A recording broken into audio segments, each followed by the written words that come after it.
Bienvenidos a un podcast de Purever sobre Smart Industries. Hoy tenemos el honor de contar con una persona muy especial, María Julia Prats. Nos ha dicho que le podemos tratar de amiga y le podemos llamar Julia, o sea que así es lo que vamos a hacer. Julia tiene una trayectoria realmente impresionante, comenzó su carrera como ingeniera por la Universidad Politécnica de Barcelona, luego cursó un MBA en el IES y luego se marchó al otro lado del charco y hizo un PhD, un doctorado en Harvard y enseñó en Wharton. Al volver a España se incorporó como profesora a tiempo completo en el IES, hasta la actualidad enfocándose en estrategias de crecimiento. Ha investigado temas que han desde startups hasta grandes corporaciones y en los últimos años se ha especializado en la colaboración entre grandes empresas y startups a través de la innovación abierta. Además de su labor académica y docente, Julia también es directora ejecutiva en diferentes empresas, IDOM y Morken, y asesora en Bantech Group. Bienvenida, Julia. Es un gran honor contar contigo hoy. Muchísimas gracias, el honor es mío y espero que sea de interés lo que vamos a estar contando. Oye, pues nada, voy a abrir yo fuego primero. Me encantaría preguntarte, porque hemos visto que a lo largo de tu carrera profesional has combinado investigación académica con participación y unidad directiva de diversas compañías. Entonces, a mí me gustaría saber cuál es o cómo ha influido el enfoque en la parte más de investigación en las decisiones que luego uno toma como directivo o que tiene que traspasar pues, al mundo más de la empresa. Bien, interesante. En primer lugar, te diré que todos los profesores del IES con carrera a tiempo completo tenemos que hacer una investigación que es rigurosa y relevante. Esto es como normalmente se define, ¿no? Precisamente para los ejecutivos, para la profesión de la dirección de empresas. Entonces, por una parte, el rigor en la investigación te lo da pues una buena formación académica, una escuela de prestigio, ¿no? Que te asegura estándares en la investigación que vas a hacer, ¿no? Pues eso quiere decir aprender a identificar un reto y desarrollar las hipótesis de trabajo, la definición de la metodología adecuada para abordar esa exploración, los métodos analíticos pertinentes y luego saber interpretar correctamente los resultados para publicarlos con rigor, ¿no? Esa es la parte del rigor. Pero para que esa investigación sea relevante, pues debe contribuir, en nuestro caso, que estamos en la dirección de empresas, debe contribuir a soluciones de problemas reales a los que los ejecutivos se enfrentan, ¿no? Y para conocer esas preocupaciones, pues como os decía, en el IES tenemos también iba a decir una obligación, pero el placer, si queréis llamarle así, de conocer esas preocupaciones y esos retos de primera mano, porque eso es lo que realmente hace que esa realidad, o sea, que esa investigación sea relevante, ¿no? Y hay varias fórmulas para hacer esto, ¿no? A través de trabajar codo con codo por un director general en un proyecto de consultoría, que también lo hago, o por supuesto estar en consejos de administración, porque eso también te ayuda a conocer de primera mano pues cuáles son la realidad, las preocupaciones de los ejecutivos y así también ir orientando la investigación, que no es al mismo ritmo, evidentemente, pero que sí que te da pistas de cuáles son las cosas que les van a interesar de verdad. Pues vamos a seguir un poco preguntando sobre este tema y al principio, antes de empezar, estuvimos hablando de que tenemos los tres que estamos aquí bastantes años de experiencia y en tu trabajo que mezcla la enseñanza y la relevancia, ¿no? A través del mundo de la consultoría y los consejos, centrando en el crecimiento de grandes empresas. La pregunta que te quería hacer es ¿cómo has visto evolucionar la manera en que las grandes empresas abordan el crecimiento y su manera de colaborar con startups en los últimos años? Pues, a ver, yo diría que no se puede generalizar, ¿no? Porque cada empresa es un caso, ¿no? Y sobre todo en los temas de crecimiento e innovación con más motivo, porque en ambos casos tocas los fundamentos estructurales, organizativos, culturales de la empresa. Y cada una parte de momentos distintos y tiene contextos en muchos casos distintos, aunque hay unos genéricos macroeconómicos o geopolíticos, pero en el fondo tienes contextos distintos, ¿no? Entonces yo quizás sí podría decir, ¿no? Que las mejores empresas se enfrentan a la innovación ahora mismo colaborando con startups como una herramienta, no un fin en sí. Y de hecho te diría que estas son las que lo hacen bien, ¿no? Es decir, las que realmente buscan esas startups, como decías, ¿no? Al principio esto era una cosa desconocida, ahora ha pasado a ser un mainstream, a veces un poco quizá de moda, pero los que lo hacen bien de verdad buscan el trabajar con estas startups en dos líneas, ¿no? Primero, soluciones de optimización de su propio core business, y esto te encuentras muchas compañías que hacen eso y se quedan ahí, lo cual pues también está bien, es decir, que es una línea de trabajo ya en sí muy interesante. Y luego otras quizá dan un paso más adelante y hablan de nuevas extensiones o líneas de negocio que van más allá de su core business, ¿no? Y están buscando trabajar con esas startups pensando, ¿no?, en cómo seguir creciendo. Quizá esta segunda parte es muy interesante o más interesante que la anterior, pero también diré que es que la anterior hace falta, con lo cual cuando tienes una empresa que ya tiene una cierta madurez en el trabajo con las startups, realmente te encuentras las dos cosas, ¿no? También es verdad que ha crecido el entendimiento de que hay que tener una estrategia clara de lo que se busca. Es decir, que, claro, como acabo de decir, hay que tener claro por qué lo hacemos, ¿no? Y un marco de trabajo que esté consensuado y impulsado desde la dirección. Y creo que esto ha habido ya suficientes errores como para que este punto vaya quedando claro. Es decir, más vale entrar sabiendo qué se quiere hacer, ¿no? Y que esto además sea una cosa consensuada, no el trabajo de un cowboy dentro de la empresa, ¿no? Y luego, la segunda cosa importante que también he visto que va creciendo es un conocimiento de cuáles son esos mecanismos, ¿no?, de innovación abierta que nos ayudan y cómo afecta en términos de productividad, coste, tiempo. Es decir, que ahí también ha habido un aprendizaje o está habiendo un aprendizaje por parte de las compañías a la hora de utilizar estos mecanismos.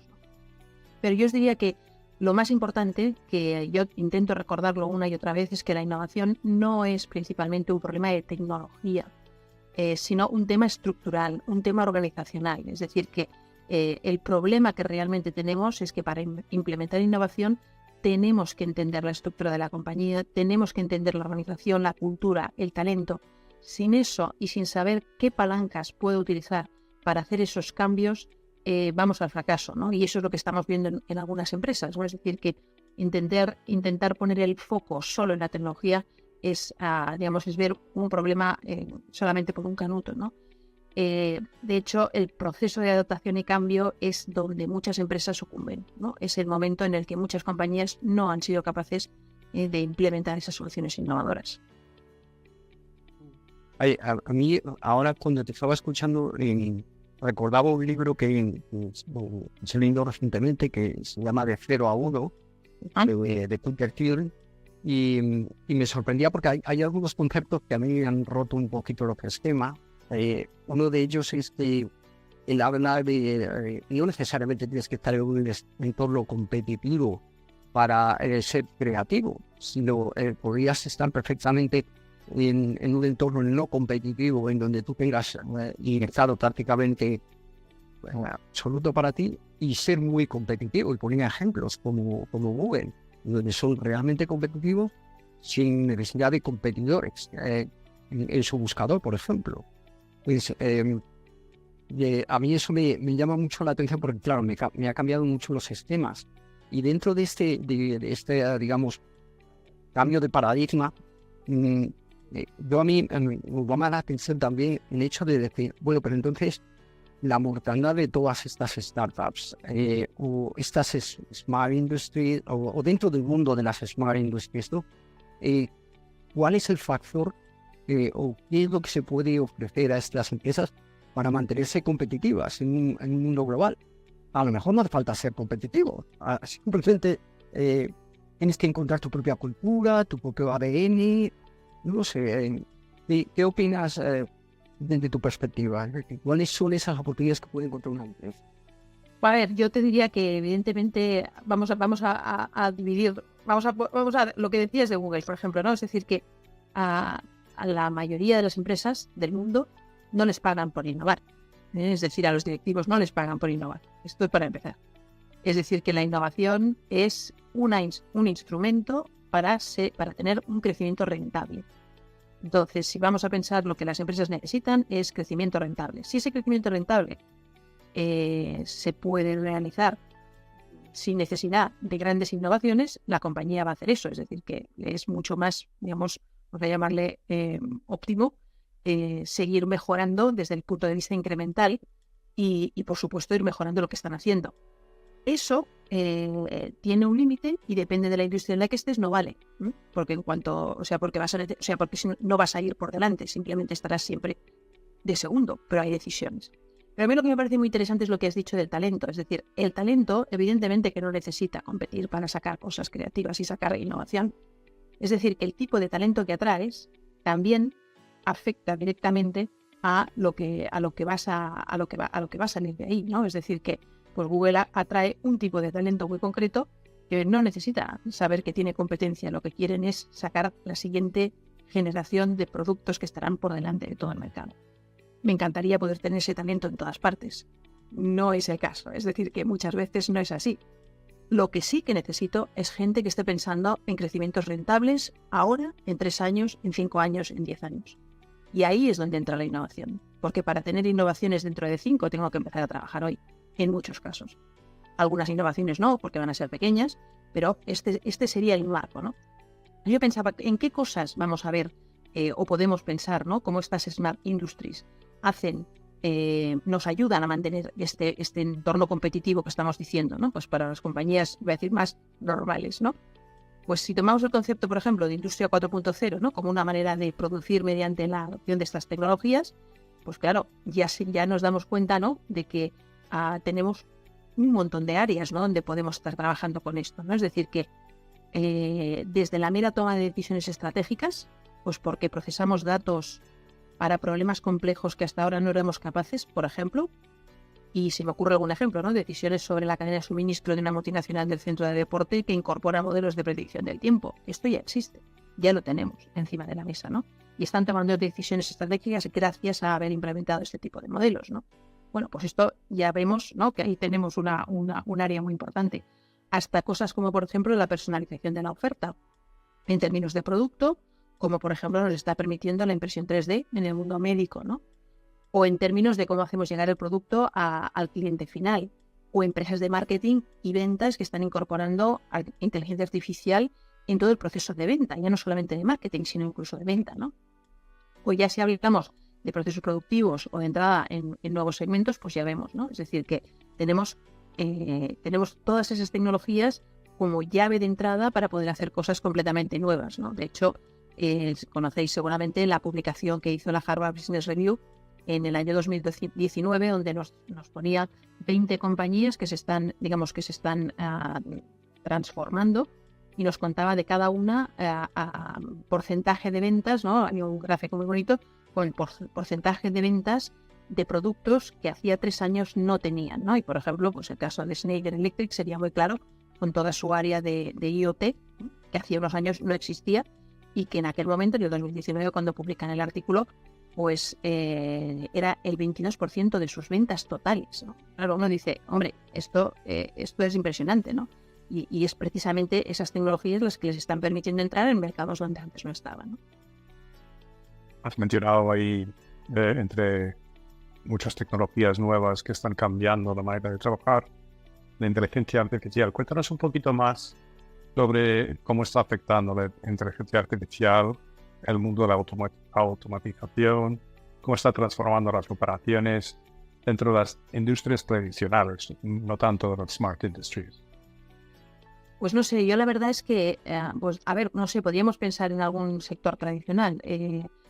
Por ejemplo, uno bien tradicional, vamos a imaginarnos el sector minero, ¿no? Bien tradicional, ¿no?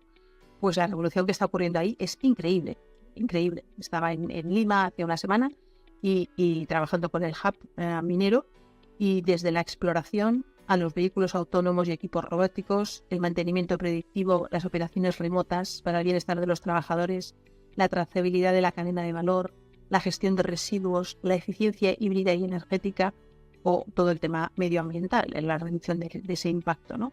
Bueno, pues ya, solo con decir eso, he dicho más cosas que solamente la inteligencia artificial, pero se ve ahí detrás, ¿no? El cambio brutal que está haciendo la industria.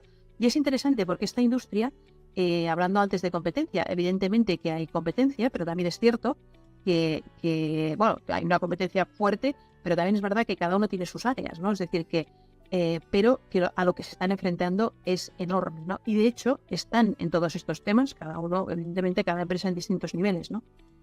pero claramente no, yo creo que no hay industria que no esté sometida a este tipo de cambios, ¿no? Por ejemplo, pues podríamos hablar del potencial de impacto que la automatización y la inteligencia artificial tienen, ¿no? Desde mi punto de vista, de nuevo, no es que sea grande, es que es bastante, ¿cómo lo diría? Es potencialmente muy grande, potencialmente, ¿no? Pero, ya ahora os voy a decir una cosa que quizá suena negativa, pero que creo que no lo es. Los cambios van al ritmo de la capacidad directiva de implementar estos cambios. Y esta era una de las cosas que discutíamos con los directivos. Es decir, no es un tema de que la tecnología ya esté, y de hecho está en distintas maduraciones. Pero el problema no es ese. El problema es que los equipos directivos sean capaces de realmente querer adoptar eso, querer ponerlo en marcha y hacer todo lo que hay que hacer, ¿no? Pues porque el desarrollo de la tecnología va mucho más rápido que el grado de implementación que estamos viendo, ¿no? Y de hecho lo hemos visto anteriormente con un montón de tecnologías, pero es que ahora volvemos a verlo otra vez de la misma forma, ¿no? Con miles de motivos, que pueden ser muy variados, pues desde el desconocimiento, que hay directivos que no tienen en su rutina el invertir tiempo en monitorizar qué está pasando en temas de innovación, hasta las dificultades en alinear a toda la organización, desde el consejo, el equipo directivo, hasta el último trabajador, hasta la mala implementación de buenas iniciativas, porque son cosas novedosas y por lo tanto no todo el mundo pues lo va a hacer bien al principio.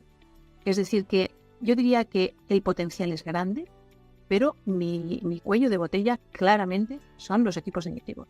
Es decir, que ahí es donde veo a veces falta de visión y falta de entender el problema en su conjunto, no solamente como un tema tecnológico. Y en cliente, porque dentro de toda la cadena de valor has hablado de casi algo muy interno, ¿no? Pero el cliente puede encontrarse a lo mejor con soluciones o productos que no llega a entender, que considera que todavía van muy avanzados para lo que...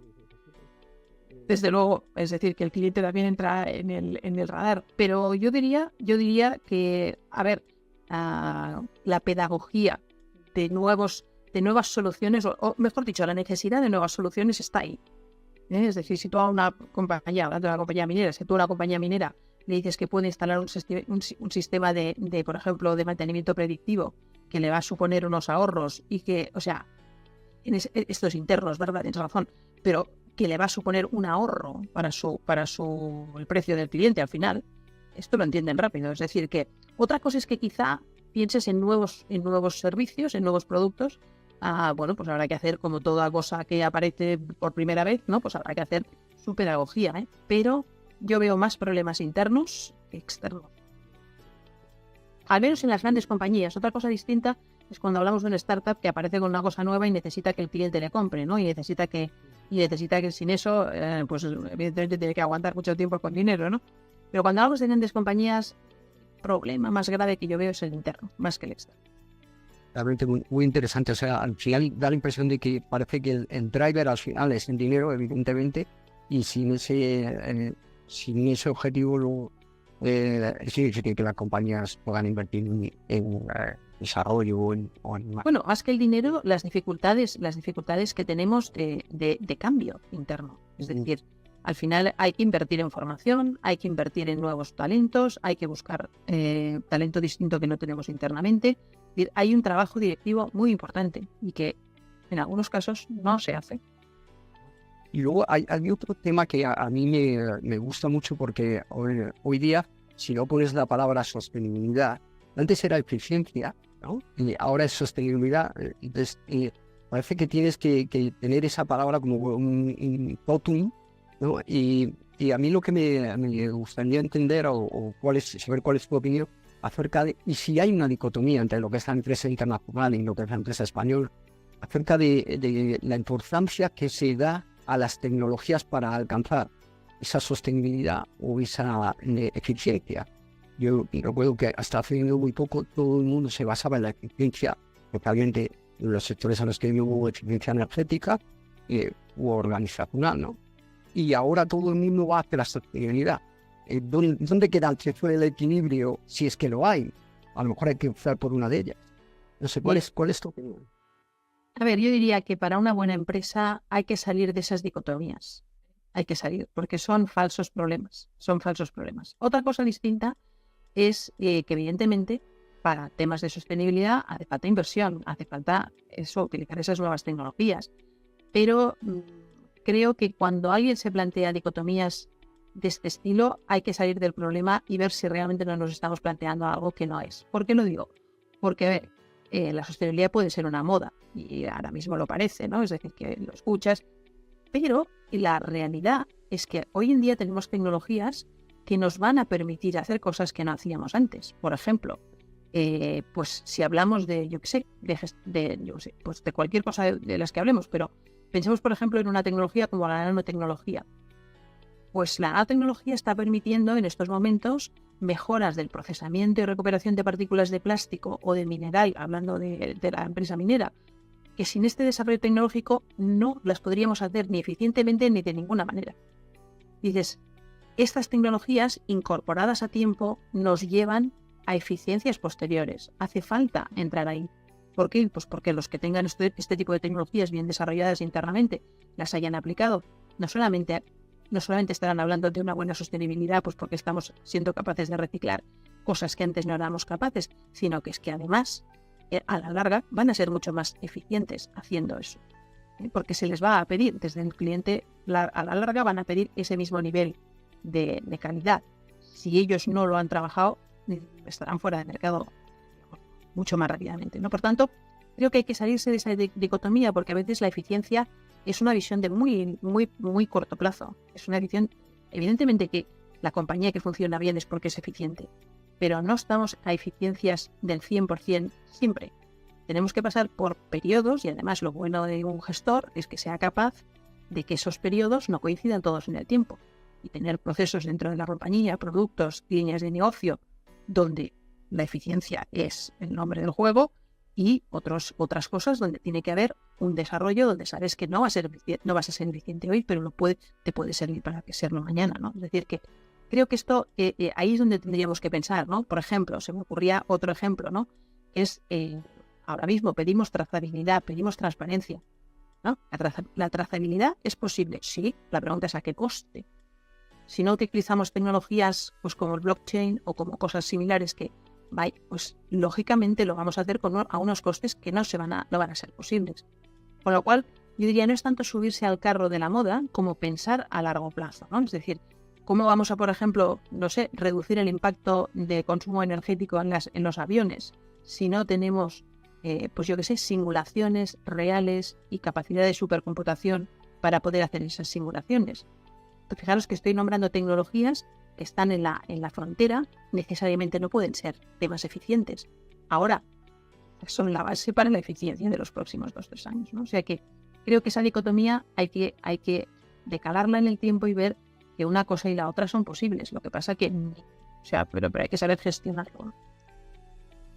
Llegamos un poco al final de la charla que tenemos contigo hoy, Julia, y la sensación que tengo de escucharte es que hablamos de tecnología y de sostenibilidad y de eficiencia, pero también hablamos de modas y también decías hace un rato que la aplicación de ciertas tecnologías no depende tanto de la tecnología en sí, pero depende de la capacidad del directivo que lo tiene que integrar en su empresa.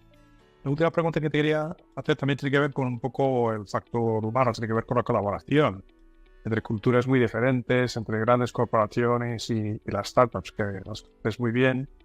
La pregunta que te quería hacer para terminar es ¿cómo crees que las Smart Industries van a evolucionar en los próximos años y qué papel jugará esta colaboración entre diferentes actores en el proceso de transformación? Actores tan diferentes, ¿no? Como un startup y una gran multinacional. Pues a ver, yo creo que lo que vamos viendo claramente es que nuestro sistema productivo tiene que ir virando, ¿no?, hacia adoptar esas tecnologías cuanto antes, ¿no?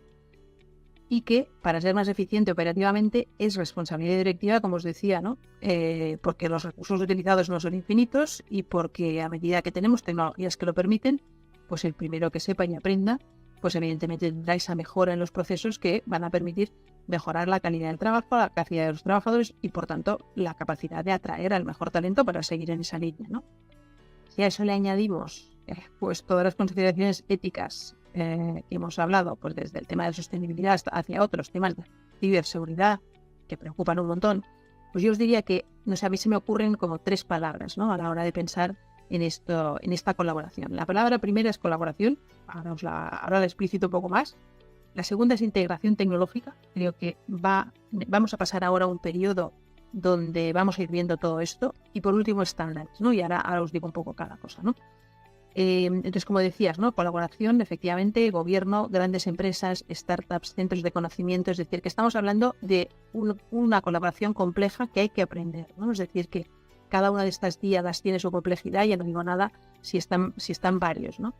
Por eso creo que pasa por varias cosas. La primera es diseñar fórmulas de gobernanza que funcionen, ¿no? Es decir, que, por ejemplo, os pongo un ejemplo muy sencillito, que es lo que nosotros llamamos squads en nuestra investigación que acabamos de terminar el año pasado, pues que son compañías grandes que colaboran entre ellas para colaborar con los startups. Es decir, varias compañías grandes que se juntan para precisamente ser más eficientes o más eficaces a la hora de trabajar con las startups. Bien, pues uno de los temas críticos es cómo se implementa una gobernanza sólida, ¿no?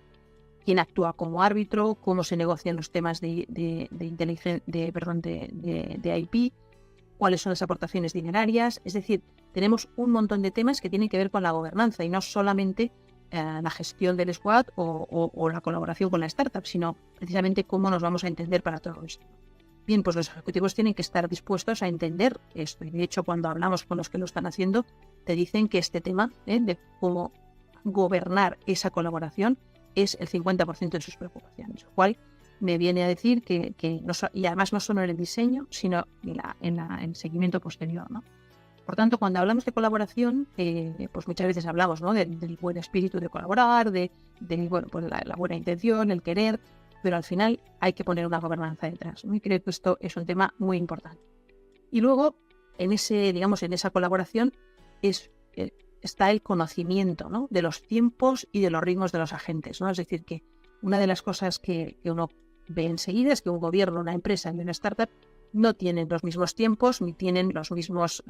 Esto hay que saber gestionar esas asimetrías, ¿no? Y por tanto, eso requiere mucha experiencia y requiere, yo diría, una experiencia que además reside en los individuos. No es un tema de procedimientos, de manuales, es un tema de personas, ¿no? Y que muchas veces ves cosas que funcionan, esas colaboraciones que funcionan, y cuando conoces a los individuos dices, por eso está funcionando. Es decir, que es un tema de esto, ¿no?, de saber hacer florecer las bondades de cada parte para lo que se necesita y saber ser ese conector y saber, bueno, pues al final tiene en el fondo una persona y ese equipo que sabe hacer todas estas cosas que digo, ¿no? Por tanto, para la colaboración, a mí me parece que estos 2 temas son importantes. En cuanto a la integración tecnológica, pues no sé, me venían a la cabeza ejemplos, ¿no? Muchos ejemplos, ¿no? Es decir, que, no sé, en el año 52 ya estaba la patente del código de barras, ¿no? Y uno dice, ¿cuándo fue realmente aplicada con éxito comercial? En los años 80. Es decir, que estamos hablando de 30 años después casi, ¿no? ¿Por qué? Pues porque no tenían los lectores, no tenían los PCs, no tenían, ¿no? Es decir, que para poder hacer un despliegue masivo y que realmente eso tenga impacto en la economía, pues evidentemente 28 años, ¿no? Si pensamos ahora mismo en la impresión 3D, exactamente lo mismo. O sea, la patente es del MIT en el año 89. Bueno, pues sí, todavía estamos viendo los primeros desarrollos y todavía no lo vemos efectos masivos en la industria, ¿no? Por lo tanto, pienso que todas estas smart industries, todas estas nuevas tecnologías, lo que vamos a ir viendo es que vamos viendo puntas, ¿no?, momentos en los que ves que puede haber un impacto grande, pero esto para que sea masivo, pues nos faltan años, ¿no? Y hay que ir trabajando todo lo que se llaman esos activos complementarios, ¿no?, que hacen que eso realmente se pueda desplegar. Y por último, y relacionado con esto anterior, pues tiene que ver con los estándares, ¿no? Es decir, que muchas de las tecnologías requieren el desarrollo de estándares para que podamos ir integrando esas múltiples tecnologías. Y que entonces ese es el momento en el que normalmente hay un impacto exponencial, ¿no? Por tanto, esto será muy importante, ¿no?, en todo el desarrollo que se está haciendo desde las digamos, los patronales o los grupos industriales, ¿no?, de sectores que están precisamente desarrollando todos estos estándares, ¿no? incluyendo, por supuesto, los estándares éticos, ¿no? Porque se necesita una comprensión profunda, ¿no? Para gestionar todo esto. Yo os diría que estas son las 3 palabras que se me ocurren pensando en cómo hacer que esta colaboración entre actores ocurra, ¿no? Es decir, una colaboración teniendo en cuenta la gobernanza, una integración tecnológica y los estándares que hacen falta para que eso ocurra, ¿no? Bueno, pues como no podría ser de otra manera, hablando con una profesora del IES, lugar donde es parte de la marca de la casa, yo creo la parte humana, la parte de personas. Hemos venido hoy para hablar de tecnología y de Smart Industries, pero no cabe duda por tus respuestas que eso también depende mucho de las personas, ¿no? Y creo que es muy coherente con lo que yo conozco del IES. Te damos muchas gracias, Julia, profesora del IES, consejera reconocida en muchas empresas. Ha sido un gusto hablar contigo y espero poder verte en persona pronto. Muchas gracias y espero que sea de utilidad.